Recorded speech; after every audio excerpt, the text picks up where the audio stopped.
नमो अरहंताणं नमो आयर्याणम। आज हम बात करेंगे कि भोग दुर्गति का कारण कैसे बनते हैं। उत्तराध्ययन के 9वें अध्याय की 53वीं गाथा में बताया गया है, सल्लम कामा विषम कामा कामा आसी विशोवमा कामे पत्थे माणा अकामा जंति दुर्गतिम। जैन आगमों में, जैन शास्त्रों में काम भोगों को बड़ा दुखदायी बताया है। काम भोगों को 3 उपमाएं दी गई हैं। काम भोग कैसे हैं? कांटे के समान। जैसे कांटा चुभता है, दर्द देता है, और केवल दर्द ही नहीं देता, वह वहां पर धीरे धीरे पस क्रिएट कर देता है। ऐसे ही काम भोग हैं, वो कांटे के समान हैं। भीतर में रहे हुए, अपने मन में दबे हुए काम भोग इंसान के भीतर में, इंसान के भाव में व्रण घाव पैदा कर देता है। दूसरी बात कही गई, काम भोग विष के समान है। जैसे कोई व्यक्ति विष का सेवन करता है, विष खा लेता है, जहर खा लेता है, तो वह अपनी जीवन लीला को समाप्त कर देता है। वैसे ही जो व्यक्ति काम भोग विषय वासना को भोगते हैं, वे व्यक्ति अपने जीवन को अधोगति की तरफ ले जाते हैं। और तीसरी बात, ये काम भोग जो हैं वो आशी विष सर्प के समान हैं। उसकी दाढ़ों में जहर होता है, उसके सिर पर मणि होती है, वो मणि बड़ी दीप्तिमान होती है, दूर दूर तक उसका प्रकाश फैलता है। जब वो फन फैलाता है, इतना सुंदर लगता है, क्योंकि फैले हुए फन पर वो मणि और ज़्यादा सुंदर लगती है, और ज़्यादा दीप्तिमान लगती है, और ज़्यादा आभावान लगती है। कोई व्यक्ति उस अवस्था में यदि सर्प को देख लेता है, तो वह उसको छूने की कोशिश करता है, मन में आता है, लुभावना लगता है, मन में एक आकर्षण पैदा होता है कि मैं इसको जाके छूं। जो व्यक्ति अपने मन का संवरण नहीं कर पाता, उसको छू लेता है, वह सांप उसको तत्काल डस लेता है और वहीं उसकी मौत हो जाती है। ये 3 उदाहरण, ये 3 उपमाएं काम भोगों के लिए शास्त्रों में दी गई हैं इस गाथा के माध्यम से। यहाँ तक कहा गया है इस गाथा में, उन भोगों को, उन सांसारिक भोगों को भोगता नहीं है, लेकिन निरंतर उसका चिंतन करता है, तो भी वो दुर्गति में चला जाता है।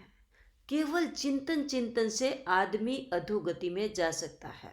जैन शास्त्रों में उदाहरण दिया जाता है, एक तंडुल मत्स्य होता है, चावल जितना सा, तंडुल माने चावल, चावल जितने से आकार का एक मत्स्य होता है, जो मगरमच्छ की भौहों में रहता है, आईब्रो में रहता है। मगरमच्छ पानी में पड़ा रहता है, मुंह खोल करके आराम से। मछलियां उसके मुंह में आती हैं, जाती हैं, आती हैं, जाती हैं, निकल जाती हैं, अंदर जाती हैं, बाहर निकल जाती हैं।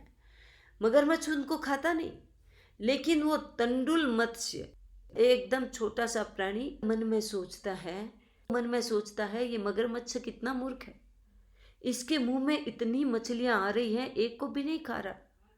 यदि मुझे ऐसा मौका मिलता तो मैं एक को भी नहीं छोड़ता। वो खा तो सकता नहीं, लेकिन विचार कर रहा है कि मैं एक भी मछली को नहीं छोड़ता।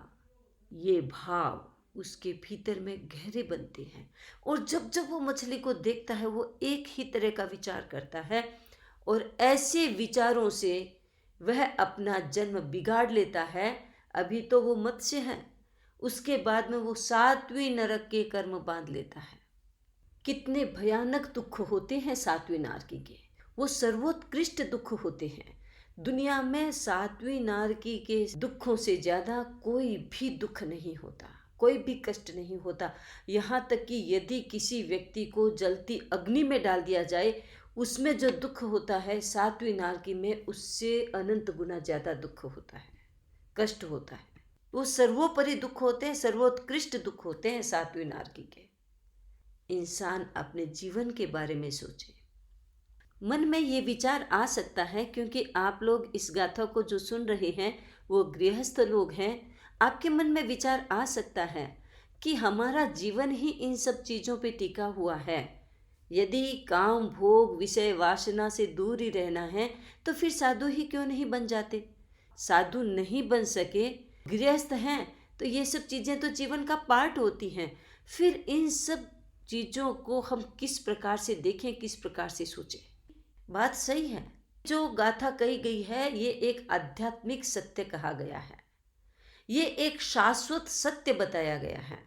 लेकिन इंसान अपने जीवन के साथ तुलना कर ले, अपने जीवन के परिप्रेक्ष्य में इसको देख ले, और जहाँ जहाँ लगे कि मुझे आसक्तियाँ कहाँ कहाँ छोड़नी है, ये चीज़ मेरी आसक्ति में आती है, बिना मतलब की आती है, इसको बिना किए भी मैं रह सकती हूँ, मैं रह सकता हूँ। ये भोग काम वासनाएं जितना जितना मैं भोग करूँगा वो उतनी ही बढ़ती जाएगी।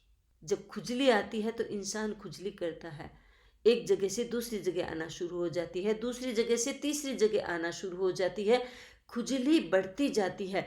वैसे ही जितने जितने भोग में आप धसोगे, आप उनका सेवन करोगे, आसेवन करोगे, उतनी उतनी वो बढ़ेगी, और जितनी जितनी बढ़ेगी उतना उतना ही आप जानते हैं कि रिजल्ट क्या आने वाला है। हर प्राणी, हर व्यक्ति ये विचार करे कि मेरे जीवन को मुझे अच्छा रखना है। कोशिश करें कि अपनी भावनाओं पर डिसिप्लिन करें जितना हो सके, और कम से कम उसमें आसक्त होकर के फंसे तो नहीं। आज का इतना ही पाठ है, इससे प्रेरणा लें और जितना संभव हो आचरण करें। इसी बात के साथ ओम अरहम।